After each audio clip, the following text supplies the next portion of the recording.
প্রিয় শ্রোতা, আসসালামু আলাইকুম। আশা করি ভালো আছেন। আজকে আমরা আলোচনা করব অবকেল ডিএক্স ট্যাবলেট নিয়ে। অবকেল ডিএক্স ট্যাবলেট এর কার্যকারিতা, পার্শ্ব প্রতিক্রিয়া, সেবনবিধি বিস্তারিত আলোচনা রয়েছে ভিডিওতে। বিস্তারিত আলোচনা জানতে ভিডিওটি শেষ পর্যন্ত দেখুন। অবকেল ডিএক্স ট্যাবলেটটির উপাদান হচ্ছে ক্যালসিয়াম 600 মিলিগ্রাম এবং ভিটামিন ডি3 400 মিলিগ্রাম। অবকেল ডিএক্স হলো ক্যালসিয়াম কার্বনেট এবং ভিটামিন ডি3 এর মিশ্রণে তৈরি। যেখানে ক্যালসিয়াম কার্বনেট ইউরোপিয়ান ইকসাল থেকে তৈরি, ইহাতে ক্যালসিয়াম কার্বনেট ছাড়াও স্বল্প পরিমাণে প্রয়োজনীয় লবণ, খনিজ পদার্থ যেমন ম্যাগনেসিয়াম, ফসফরাস ইত্যাদি উপাদান রয়েছে। ক্যালসিয়াম শরীরের গুরুত্বপূর্ণ ভূমিকা পালন করে। এটি হাড়, স্নায়ুকোষ, পেশি এবং অন্যান্য গুরুত্বপূর্ণ অঙ্গ এবং শরীরের নিয়ন্ত্রক সিস্টেমের স্বাভাবিক ক্রিয়াকলাপের জন্য অতি প্রয়োজনীয়। যদি রক্তে পর্যাপ্ত পরিমাণ ক্যালসিয়াম না থাকে তবে শরীরের হাড় থেকে ক্যালসিয়াম নিয়ে নেয়, ফলে হাড় দুর্বল হয়ে যায়, হাড়ের বিভিন্ন ধরনের সমস্যা দেখা দেয়।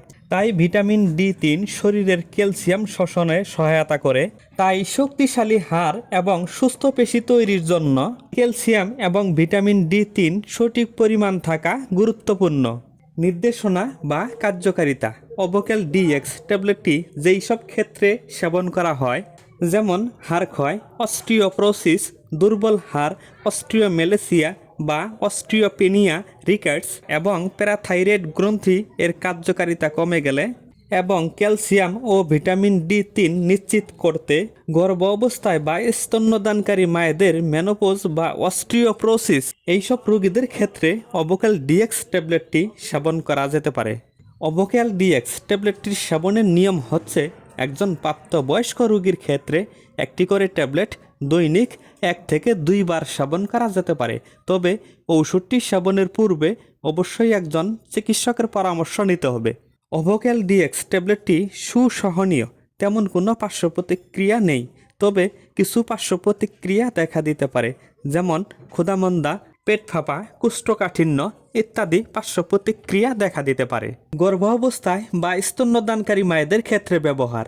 অবকেল ডিএক্স ট্যাবলেটটি গর্ভ অবস্থায় বা স্তন্যদানকারী মায়েদের ক্ষেত্রে সেবনের পূর্বে অবশ্যই একজন চিকিৎসকের পরামর্শ নিতে হবে। আমাদের ভিডিওগুলি ভালো লাগলে প্লিজ একটি লাইক করুন। প্রতিদিন মেডিসিন বিষয় ভিডিও পেতে চ্যানেলটি সাবস্ক্রাইব করুন অথবা পেজটি ফলো দিয়ে আমাদের পাশেই থাকুন। সেবা নিন, সুস্থ থাকুন, সুন্দর সুস্থ জীবন গড়ুন। আপনার সুস্বাস্থ্যই আমাদের একান্ত কাম্য।